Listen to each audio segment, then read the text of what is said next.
Hello friends, welcome to MG classes by Vikas sir, जिसमें हम लोग क्लास 9 का हम लोग पढ़ रहे थे एनसीईआरटी जियोग्राफी।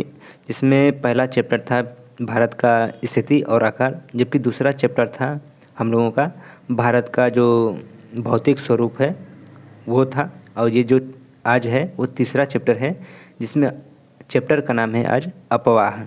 तो अपवाह हम लोग पढ़ेंगे, इसमें जो भी संक्षेप में दिया रहेगा उसको पढ़ेंगे, बाद में इमेज भी देखेंगे और इसके साथ फैक्ट भी पढ़ेंगे और लास्ट में हम लोग क्वेश्चन भी करेंगे। तो चलिए स्टार्ट करते हैं। इसमें पढ़ने का तरीका आप लोग तो जानते होंगे, तो पहले संक्षेप में पढ़ते हैं। तो अपवाह शब्द एक क्षेत्र के नदी तंत्र की व्याख्या करता है। भारत के भौतिक मानचित्र को देखिए तो हम लोग देखेंगे, आप पाएंगे कि विभिन्न दिशाओं में छोटी छोटी धाराएं आकर एक साथ मिल जाती हैं तथा एक मुख्य नदी का निर्माण करती है। अंततः इनका निकास किसी बड़े जलाशय जैसे झील या समुद्र या फिर महासागर में होता है। एक नदी तंत्र द्वारा जिस क्षेत्र का जल प्रवाहित होता है उसे एक अपवाह द्रोणी कहते हैं। मानचित्र का अवलोकन करने पर यह पता चलता है कि कोई भी ऊंचा क्षेत्र जैसे पर्वत या उच्च भूमि दो पड़ोसी अपवाह द्रोणियों को एक दूसरे से अलग करती है। इस प्रकार की उच्च भूमि को हम जल विभाजक कहते हैं, जैसा कि दिखाया गया है 3.1 में। तो ये रहा 3.1। ये देखिए, छोटे छोटे झील जब आपस में मिलकर एक मिलती हैं, मतलब पर्वतों और पठारों से निकलकर, तो एक नदी बनती है। यही नदी जाकर समुद्र या फिर महासागर में मिल जाती है। इसके बाद फैक्ट है, तो फैक्ट को हम लोग बाद में देखेंगे। तो भारत में अपवाह तंत्र के बारे में हम लोग समझ लेते हैं। तो भारत के अपवाह तंत्र का नियंत्रण मुख्यतः भौगोलिक आकृतियों के द्वारा होता है। इस आधार पर भारतीय नदियों को दो मुख्य वर्गों में विभाजित किया गया है। पहला है हिमालय की नदियाँ तथा दूसरा है प्रायद्वीपीय नदियाँ। भारत के दो भौगोलिक क्षेत्रों में उत्पन्न होने के कारण हिमालय तथा प्रायद्वीपीय नदियाँ एक दूसरे से भिन्न हैं। हिमालय की अधिकतर नदियाँ 12मासी नदियाँ होती हैं। इनमें वर्ष भर पानी रहता है, क्योंकि इन्हें वर्षा के अतिरिक्त ऊंचे पर्वतों से पिघलने वाले हिम द्वारा भी जल प्राप्त होता है। हिमालय की दो मुख्य नदियाँ सिंधु और ब्रह्मपुत्र हैं। इस पर्वतीय श्रृंखलाएँ के उत्तरी भाग से निकलती हैं। इन नदियों के पर्वतों को काटकर गार्जों का निर्माण किया है। हिमालय की नदियाँ अपने उत्पत्ति के स्थान से लेकर समुद्र तक के लंबे रास्ते को तय करती हैं। ये अपने मार्ग को ऊपरी भागों में तीव्र अपरदन क्रिया, ये देखिए गार्ज है, और तीव्र अपरदन क्रिया करती हैं तथा अपने साथ भारी मात्रा में सिल्ट एक बालू का संवहन करती हैं। मध्य व निचले भागों में ये नदियाँ विसर्प, गोखुर, झील तथा अपने बाढ़ वाले मैदानों में बहुत सी अन्य निक्षेपण आकृतियों का निर्माण करती है। ये पूर्ण विकसित डेल्टाओं का भी निर्माण करते हैं, जैसा चित्र 3.3 में दिखाया गया है। अधिकतर प्रायद्वीपीय नदियाँ मौसमी होती हैं, क्योंकि इनका प्रभाव वर्षा पर निर्भर करता है।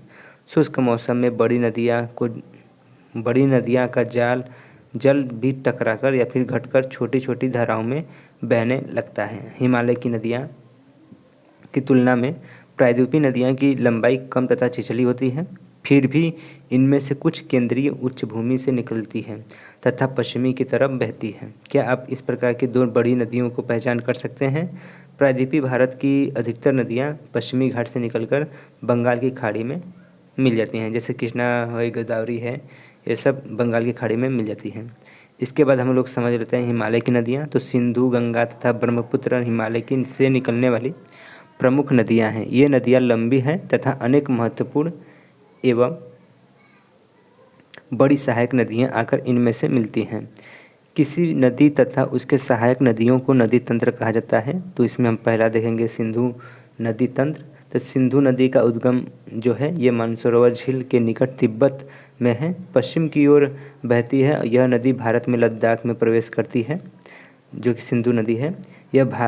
इस भाग में यह बहुत ही सुंदर दर्शनीय गार्ज का निर्माण करती है। इस क्षेत्र में बहुत सी सहायक नदियाँ जैसे जास्कर, नुबरा, श्योक तथा हुंजा इस नदी में मिलती हैं। सिंधु नदी बलूचिस्तान और गिलगित में बहते हुए अंटक में पर्वतीय क्षेत्र से बाहर निकलती है और सतलज, ब्यास, रावी, चेनाब तथा झेलम से मिलकर पाकिस्तान के मिठान कोट के पास सिंधु नदी में मिल जाती है। इसके बाद यह नदी दक्षिण की तरफ बहती है और अंत में यह कराची के पूर्व की ओर अरब सागर में मिल जाती है। तो नदी सिंधु नदी के मैदान की ढाल बहुत धीमा है। सिंधु द्रोणी के एक तिहाई से कुछ अधिक भाग भारत के जम्मू कश्मीर, लद्दाख, हिमाचल तथा पंजाब में से तथा शेष भाग पाकिस्तान में स्थित है। 2900 किलोमीटर लंबी सिंधु की नदी की विश्व की लंबी नदियों में से एक है। ये फैक्ट है, तो फैक्ट को हम लोग बाद में देखेंगे। इसके बाद है गंगा नदी तंत्र। पहले हम लोग हिमालय जो था अपवा तंत्र, उसमें हम लोग सिंधु पढ़े थे, अब गंगा पढ़ेंगे। तो गंगा में हम लोग स्टार्ट करते हैं। तो गंगा की मुख्य धारा भागीरथी गंगोत्री हिमालय से निकलती है तथा अलकनंदा उत्तराखंड के देवप्रयाग में इसके इससे मिलती है। हरिद्वार के पास गंगा पर्वतीय भागों को छोड़कर मैदानी भाग में प्रवेश करती है। हिमालय से निकलने वाली बहुत सी नदियाँ आकर गंगा में मिलती हैं। इनमें से कुछ प्रमुख नदियाँ हैं जैसे यमुना, घाघरा, गंडक तथा कोसी। यमुना नदी हिमालय की यमुनोत्री हिमानी से निकलती है। यह गंगा के दाहिने किनारे के समांतर बहती है तथा इलाहाबाद में गंगा मिल जाती है। घाघरा, गंडक तथा कोसी नेपाल हिमालय इसके बाद ये मैप है, नेपाल हिमालय से निकलती है। इनके कारण प्रत्येक वर्ष में उत्तरी मैदान के कुछ हिस्से में बाढ़ आती है, जिससे बड़े पैमाने पर जान माल की नुकसान होता है। लेकिन ये वे नदियाँ हैं जो मिट्टी के उपजाऊपन प्रदान कर कृषि योग्य भूमि बना देती हैं। जैसे आपका गंडक हो गया, गंडक, घग्गर नदी जो है, ये सब उपज नदी है। प्रायद्वीपीय उच्च भूमि से आने वाले मुख्य सहायक नदियाँ चंबल, बेतवा तथा सोन है। ये अर्धशुष्क क्षेत्र से निकलती हैं तथा इनकी लंबाई कम तथा इनमें पानी की मात्रा भी कम होता है। ज्ञात कीजिए कि ये नदियाँ कैसे तथा कहाँ से गंगा में मिलती हैं। तो ये जो 3 नदियाँ हैं आपका चंबल, बेतवा और सोन, इनको हम लोग भी देखेंगे। बाएं तथा दाहिने किनारे से सहायक नदियों के जल के परिपूर्ण होकर गंगा के पूर्व दिशा में पश्चिम बंगाल के फरक्का तक बहती हैं। यह गंगा डेल्टा का सबसे उत्तरी बिंदु है। यहाँ नदी 2 भागों में बढ़ जाती है, भागीरथी, हुगली, जो इसी का एक वितरिका है, दक्षिण की तरफ बहती है तथा डेल्टा के मैदान से होते हुए बंगाल की खाड़ी में मिल जाती है। मुख्य धारा दक्षिण की ओर बहती हुई बांग्लादेश में प्रवेश करती है, जो गंगा है, एवं ब्रह्मपुत्रा नदी इसमें आकर मिल जाती है। अंतिम चरण में गंगा और ब्रह्मपुत्र समुद्र में विलीन होने से पहले मेघना के नाम से जानी जाती है। गंगा एवं ब्रह्मपुत्र की जल वाली यह बृहद नदी बंगाल की खाड़ी में मिल जाती है। इन नदियों के द्वारा बनाए गए डेल्टा को हम सुंदरवन डेल्टा के नाम से जानते हैं। गंगा की लंबाई लगभग 2500 किलोमीटर से अधिक है। चित्र 3.4 में यह दिखाया गया है। तो क्या आप गंगा नदी के अपवाह तंत्र को पहचान सकते हैं? चित्र 3.4 में हम लोग देखेंगे। अम्बाला नगर सिंधु तथा गंगा नदी तंत्रों के बीच जल विभाजक पर स्थित है। अम्बाला से सुंदरवन तक मैदान की लंबाई लगभग 1800 किलोमीटर है, परंतु इसके ढाल में गिरावट मुश्किल से 300 मीटर है। दूसरे शब्दों में प्रति 6 किलोमीटर की दूरी पर ढाल में गिरावट केवल 1 मीटर है। इसलिए इन नदियों में अनेक बड़े बड़े विसर्प बने जाते हैं। अब हम लोग सिंधु गंगा के बाद हम लोग ब्रह्मपुत्र नदी देखते हैं। तो ब्रह्मपुत्र नदी तिब्बत के मानसरोवर झील के पूर्व तथा सिंधु एवं सतलज के स्रोतों के काफ़ी नज़दीक से निकलती है। इसकी लंबाई सिंधु से कुछ अधिक है, परंतु इसका अधिकार मार्ग भारत से बाहर स्थित है। यह हिमालय के समांतर पूर्व की ओर बहती है। नामचा बरवा शिखर, जो कि जिसकी ऊंचाई है 7757 के मीटर के पास पहुंचकर यह अंग्रेजी जो अल्फ़ाबेट होता है वह यू अक्षर जैसा मोड़ बनाकर भारत के अरुणाचल प्रदेश में गार्ज के माध्यम से प्रवेश करती है। यहाँ इसे दिहांग के नाम से जाना जाता है तथा दिबांग, लोहित, केनुला एवं दूसरी सहायक नदियाँ इससे मिलकर असम में ब्रह्मपुत्र का निर्माण करती हैं। इसके बाद है तिब्बत एक शीत एवं शुष्क क्षेत्र है तथा अतः यहाँ इस नदी में जल एवं सिल्ट की मात्रा बहुत कम होती है। भारत में यह उच्च वर्षा वाले क्षेत्र से होकर गुजरती है। यहाँ नदी में जल एवं सिल्ट की मात्रा बढ़ जाती है। असम में ब्रह्मपुत्र अनेक धाराओं से बहकर एक गुपित नदी के रूप में बहती है तथा बहुत सी नदियाँ द्वीपों का निर्माण करती हैं। क्या आपको ब्रह्मपुत्र के द्वारा बनाए गए विश्व के सबसे बड़े नदी द्वीप का नाम याद है? तो वो माजुली द्वीप है, जो कि हम लोग पिछले क्लास में पढ़ चुके थे। प्रत्येक वर्ष वर्षा ऋतु में यह नदी अपने किनारों से ऊपर बहने लगती है। एवं बाढ़ के द्वारा असम तथा बांग्लादेश में बहुत अधिक क्षति पहुंचाती है। उत्तर भारत के अन्य नदियां के विपरीत ब्रह्मपुत्र नदी में सिल्ट निक्षेपण की मात्रा बहुत अधिक होती है। इसके कारण नदी की सतह बढ़ जाती है और यह बार बार अपनी धारा में मार्ग में परिवर्तन लाती है। तो प्रायद्वीपीय नदियाँ, इसके बारे में हम लोग पढ़ लेते हैं। हिमालय नदियाँ था, जिसमें हम लोग सिंधु, गंगा और ब्रह्मपुत्र नदी, ये 3 नदी हम लोग कवर किए थे, मतलब कवर कर चुके हैं।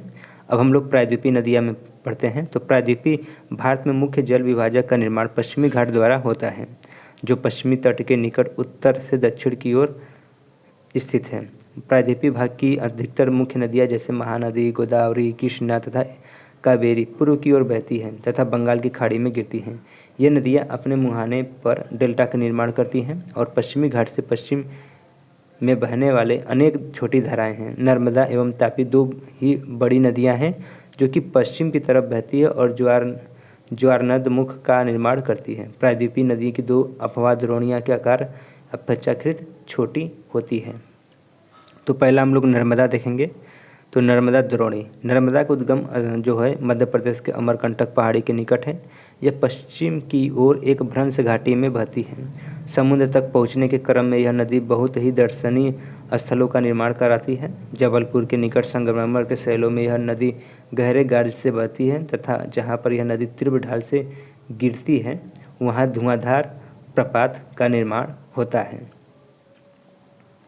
नर्मदा की सभी सहायक नदियाँ बहुत छोटी हैं। इनमें से अधिकतर समकोण पर मुख्य धारा से मिलती है। नर्मदा द्रोणी मध्य प्रदेश तथा गुजरात के कुछ भागों में विस्तृत है। इसके बाद हम लोग तापी द्रोणी यानी कि तापी नदी के बारे में हम लोग पढ़ लेते हैं। तो तापी का उद्गम स्थल जो है मध्य प्रदेश के बैतूल जिले के सतपुड़ा की श्रृंखलाओं में से है। यहाँ भी नर्मदा के समांतर एक भ्रंश घाटी में बहती है, लेकिन इसकी लंबाई बहुत कम है। इसकी द्रोणी मध्य प्रदेश, गुजरात और महाराष्ट्र राज्य में स्थित है। अरब सागर तथा पश्चिमी घाट के बीच यह तटीय मैदान बहुत ही अधिक संकीर्ण है, इसलिए तटीय नदियों की लंबाई बहुत कम होती है। पश्चिम की ओर बहने वाली मुख्य नदियाँ साबरमती, माही, भारतभुंजा और पेरियार हैं। इन राज्यों के नाम बताइए जहाँ पर ये नदियाँ बहती हैं। जैसे साबरमती गुजरात राज्य में बहती है, माही आपका उड़ीसा की आंध्र में बहता है, शायद एक बार आप देख लीजिएगा। गोदावरी अब नदी हम लोग पढ़ लेते हैं। तो गोदावरी सबसे बड़ी प्रायद्वीपीय नदी है। तो भारत की सबसे बड़ी प्रायद्वीप नदी गोदावरी नदी है। यह महाराष्ट्र के नासिक जिले से पश्चिमी घाट के ढालों से निकलती है। इसकी लंबाई लगभग 1500 किलोमीटर है। यह बहकर बंगाल की खाड़ी में गिरती है। प्रायद्वीपीय नदियाँ में इसका प्रवाह तंत्र सबसे बड़ा है। इसकी द्रोणी महाराष्ट्र यानी कि लगभग नदी द्रोणी का 50% भाग इसी का है। मध्य प्रदेश, उड़ीसा तथा आंध्र प्रदेश में स्थित है गोदावरी नदी। गोदावरी के अनेक सहायक नदियाँ मिलती हैं जैसे पूर्णा, वर्धा, प्राहिंता, मांजरा, वेनगंगा तथा पेनगंगा। इनमें से अंतिम तीनों सहायक नदियाँ बहुत बड़ी बड़ी हैं, जैसे कि मंजरा, वेनगंगा और पेनगंगा। बड़े आकार और विस्तार के कारण इसे दक्षिण गंगा के नाम से भी जाना जाता है गोदावरी को। अब हम लोग महानदी पढ़ लेते हैं। तो महानदी द्रोणी के बारे में हम लोग पढ़ते हैं। तो महानदी का उद्गम छत्तीसगढ़ की उच्च भूमि से है तथा यह उड़ीसा से बहते हुए बंगाल की खाड़ी में मिल जाती है। इस नदी की लंबाई लगभग 860 किलोमीटर है। इसकी अपवाह द्रोणी महाराष्ट्र, छत्तीसगढ़ और झारखंड एवं उड़ीसा में स्थित है। इसके बाद कृष्णा नदी है। तो महाराष्ट्र के पश्चिमी घाट से महाबलेश्वर के निकट स्रोत से निकलकर कृष्णा लगभग 1400 किलोमीटर के बहकर बंगाल की खाड़ी में गिरती है। तुंगभद्रा, कोयना और घाटप्रभा, मूसी तथा भीमा इसकी कुछ सहायक नदियां हैं। इसकी द्रोणी महाराष्ट्र, कर्नाटक और आंध्र प्रदेश में फैली हुई है। कृष्णा कावेरी जल मतलब विवाद है नदियाँ। इसके बाद कावेरी द्रोणी। तो कावेरी पश्चिमी घाट से ब्रह्मगिरी श्रृंखलाएँ से निकलती है तथा तमिलनाडु में कुडलूर के दक्षिण में बंगाल की खाड़ी में मिल जाती है। इसकी लंबाई 760 किलोमीटर है। इसकी प्रमुख सहायक नदियाँ अमरावती, भवानी, हेमावती और काबिनी हैं। इसकी द्रोणी तमिलनाडु, केरल तथा कर्नाटक में विस्तृत है। इन बड़ी नदियों की अतिरिक्त कुछ छोटी नदियां हैं जो पूर्व की तरफ बहती हैं। दामोदर, ब्राह्मणी, बैतरणी तथा सुवर्ण रेखा कुछ महत्वपूर्ण उदाहरण हैं। अपने एटलस में इनकी स्थिति ज्ञात कीजिए। अब हम लोग झील पढ़ते हैं। तो झील कश्मीर घाटी तथा प्रसिद्ध डल झील, कश्मीर घाटी का प्रसिद्ध डल झील है जो नाव वाले घरों तथा शिकारा से तो आप परिचित ही होंगे। तो प्रत्येक वर्ष हजारों पर्यटकों को आकर्षित करते हैं। इसी प्रकार आप अन्य झील वाले स्थान पर भी गए होंगे तथा वहाँ नौकायन, तैराकी व अन्य जलीय खेलों का आनंद लिए होंगे। कल्पना कीजिए कि अगर कश्मीर, नैनीताल एक दूसरे के पर्यटन स्थलों पर झीलें नहीं होती, तब क्या वे उतना ही आकर्षित करते जितना कि आज करते हैं?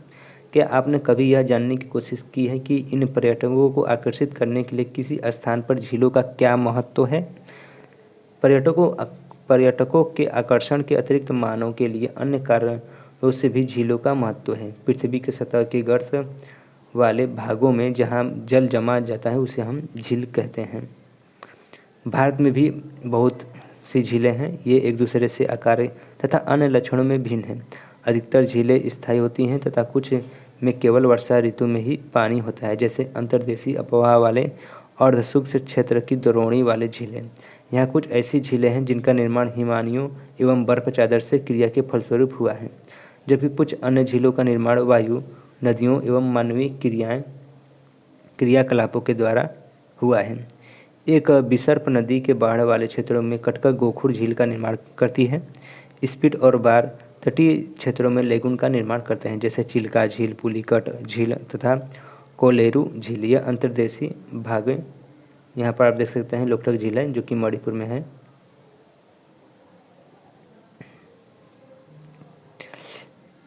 झीलें कभी कभी मौसमी होती हैं। उदाहरण के लिए राजस्थान के सांभर झील, जो कि एक लवण झील वाली झील है, इसमें जल का उपयोग नमक के निर्माण के लिए किया जाता है। मीठे पानी का अधिकांश झील हिमालय क्षेत्र में है। ये मुख्यतः हिमानी द्वारा बनी होती है। दूसरे शब्दों में ये तब बनी जब हिमानियों ने या फिर कोई द्रोणी गहरी बनाई जो बाद में हिम पिघलने से भर गई, या किसी क्षेत्र में शिलाओं तथा मिट्टी के हिमानी मार्ग बंध गए। इसके विपरीत जम्मू तथा कश्मीर के वुलर झील भूगर्भीय क्रियाएं से बनी है। यह भारत की सबसे बड़ी मीठा पानी वाली प्राकृतिक झील है। डल झील, भीमताल, नैनीताल, लोकतक तथा बड़ा पानी कुछ अन्य महत्वपूर्ण मीठे पानी के झील है। इसके अतिरिक्त जल विद्युत उत्पादन के लिए नदियों पर बांध बनाने के भी झील का निर्माण हो जाता है, जैसे गुरु गोविंद सागर, भाखड़ा नंगल परियोजना। ये सब जल विद्युत उत्पादन के लिए बनाए गए झील हैं। झीलें मानव के लिए अत्यधिक लाभदायक होती है। एक झील नदी के बहाव को सुचारू बनाने के सहायक होती है। अत्यधिक वर्षा के समय यह बाढ़ को रोकती है तथा सूखे के मौसम में यह पानी के बहाव को संतुलित करने में सहायता करती है। झीलों का प्रयोग जल विद्युत उत्पन्न कराने में भी किया जा सकता है। ये आसपास के क्षेत्रों में जलवायु को सामान्य बनाती है, जलीय परितंत्र को संतुलित रखती है, झीलों की प्राकृतिक सुंदरता और पर्यटन को बढ़ाती है तथा हमें मनोरंजन प्रदान करती है। नदियों का अर्थव्यवस्था में महत्व, यानी कि जो हमारा इकोनॉमिकल है उसमें रिवर का क्या इम्पोर्टेंट है, इसके बारे में हम लोग पढ़ते हैं। तो संपूर्ण मानव इतिहास में नदियों का अत्यधिक महत्व रहा है। नदियों का जल मूल प्राकृतिक संसाधन है तथा अनेक मानवीय क्रियाकलापों के लिए अनिवार्य है। यही कारण है कि नदियाँ के तट में प्राचीन काल से ही आदिवासियों को अपनी ओर आकर्षित किया है। ये गांव अब बड़े शहरों में परिवर्तित हो चुके हैं। अपने राज्य के उन शहरों की एक सूची तैयार कीजिए जो नदी के किनारे स्थित है, जैसे प्रयागराज, वाराणसी और पटना, ये जबलपुर, मतलब बहुत सारे ऐसे शहर हैं तो आप गिन भी नहीं सकते। किंतु भारत जैसे देश के लिए जहाँ एक अधिकांश जनसंख्या जीविका के लिए कृषि पर निर्भर है, वहाँ सिंचाई, नौसंचालन, जल विद्युत निर्माण में नदियों का बहुत बड़ा योगदान होता है। तो राष्ट्रीय नदी संरक्षण योजना, तो देश में नदी सफाई कार्यक्रम का शुरुआत 1985 से गंगा एक्शन प्लान GAP बोलते हैं, यानी कि गंगा एक्शन प्लान के साथ आरंभ हुआ। 1995 में राष्ट्रीय नदी संरक्षण योजना के तहत अन्य नदियों को जोड़ने के लिए गंगा कार्य योजना का विस्तार किया गया। नदियों को देश में जल का प्रमुख स्रोत में NRCP के उद्देश्य नदियों के जल के प्रदूषण को कम करके जल की गुणवत्ता में सुधार करना था। ये कुछ इम्पोर्टेंट न्यूज़ था। इसके बाद नदी प्रदूषण। नदी प्रदूषण हम लोग पढ़ते हैं तो नदी जल की घरेलू, औद्योगिक और कृषि में बढ़ती मांग के कारण इसकी गुणवत्ता प्रभावित हुई है। इसके परिणाम स्वरूप नदियों में अधिक जल की निकासी होती है तथा इसका आयतन घटता जाता है। दूसरी ओर उद्योगों को प्रदूषित तथा अपरिकृषित कचरे नदी में मिलते रहते हैं। यह केवल जल की गुणवत्ता को ही नहीं बल्कि नदी के स्वतः ही स्वच्छीकरण की क्षमता को भी प्रभावित करता है।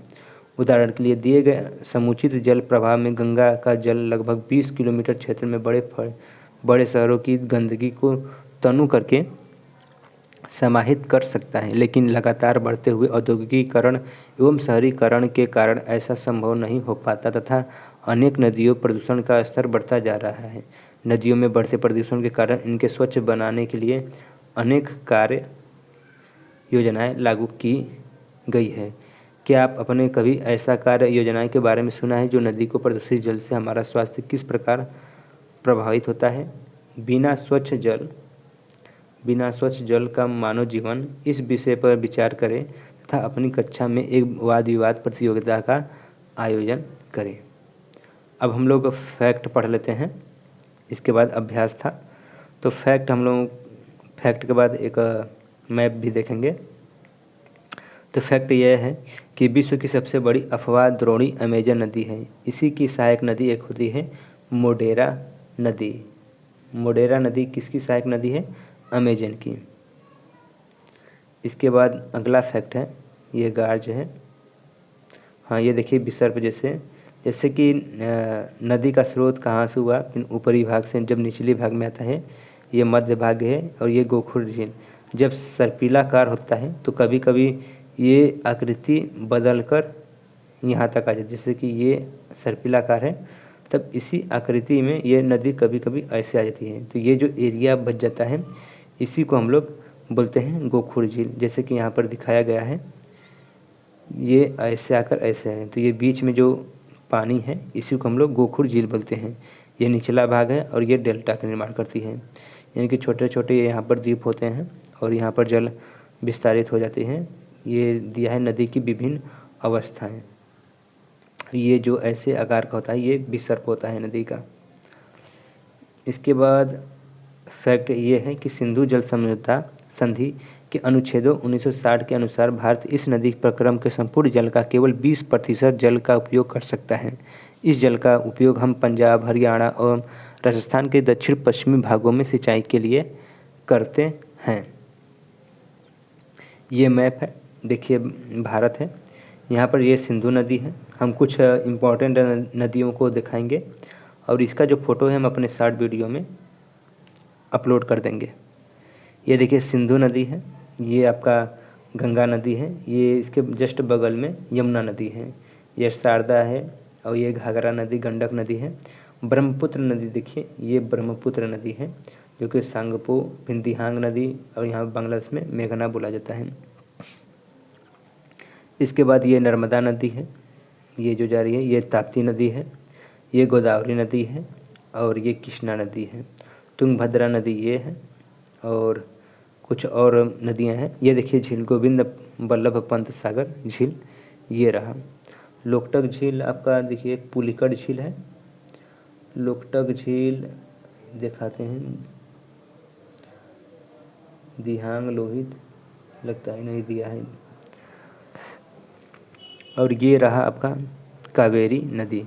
दक्षिण की गंगा आपको बोला जाता है। गोदावरी नदी तो नहीं दिया है। दामोदर नदी किधर है? गोदावरी नदी यहाँ पर है। ये दक्षिण की गंगा के नाम से भी जानी जाती है। ये है देवप्रयाग में भागीरथी एवं अलकनंदा नदी का संगम। इसके बाद ये फैक्ट है, तो नमामि गंगे परियोजना एक एकीकृत संरक्षण मिशन है। इसमें राष्ट्रीय नदी गंगा से संबंधित 2 उद्देश्य प्रदूषण के प्रभाव को कम करना तथा उसके संरक्षण और कायाकल्प को पूरा किया जा सके। आप इस परियोजना के बारे में और जानकारी निम्न वेबसाइट से प्राप्त कर सकते हैं। इसके बाद अगला फैक्ट है कि सुंदरवन डेल्टा का नाम वहाँ पाए जाने वाले सुंदरी पादप से लिया गया है। सुंदरवन डेल्टा विश्व के सबसे बड़ा एवं तेज़ी से वृद्धि करने वाला डेल्टा है। यहाँ के रॉयल बंगाल टाइगर भी पाए जाते हैं। इसके बाद अगला फैक्ट है कि ब्रह्मपुत्र को तिब्बत में सांगपो एवं बांग्लादेश में जमुना के नाम से भी जाना जाता है। इसके बाद अगला फैक्ट है ये रहा कि नर्मदा नदी के संरक्षण के लिए मध्य प्रदेश सरकार द्वारा नमामि देवी नर्मदे नामक एक योजना प्रारंभ की गई है। तो मध्य प्रदेश सरकार द्वारा ये योजना लागू की गई है। इसके बाद अगला फैक्ट है कि बड़े आकार वाले झीलों को समुद्र कहा जाता है, जैसे कैप्सियन, मित्र, मृत एवं अरल सागर। अगला फैक्ट है कि भारत में दूसरा सबसे बड़ा जलप्रपात कावेरी नदी बनाती है। इसे शिव समुद्रम के नाम से भी जाना जाता है। प्रपात द्वारा उत्पादित विद्युत मैसूर, बंगलोर तथा कोलार स्वर्ण क्षेत्र को प्रदान की जाती है।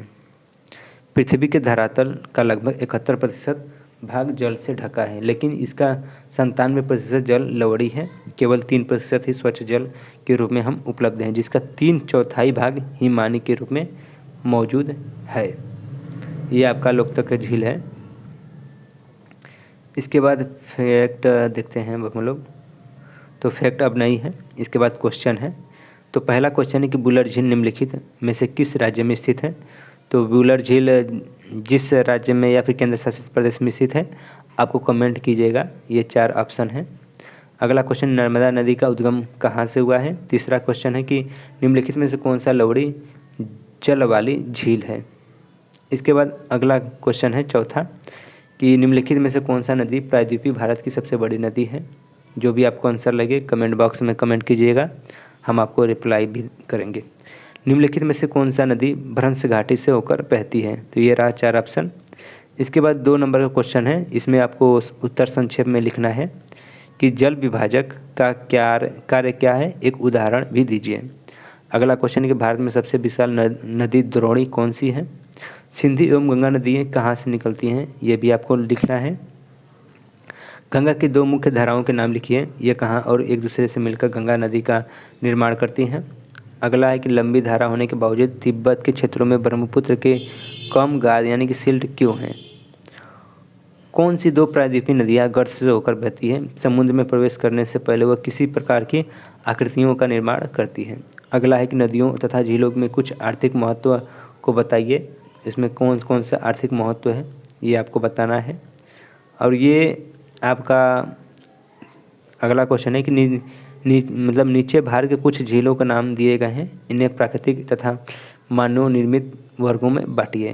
तो इनमें से कौन सा प्राकृतिक है, कौन सा मतलब कि मानव निर्मित है, जिससे हम बोल सकते हैं अप्राकृतिक। तो इसको आप बताइएगा। अगला क्वेश्चन है कि हिमालय तथा प्रायद्वीपीय नदियों का मुख्य अंतर को स्पष्ट कीजिए।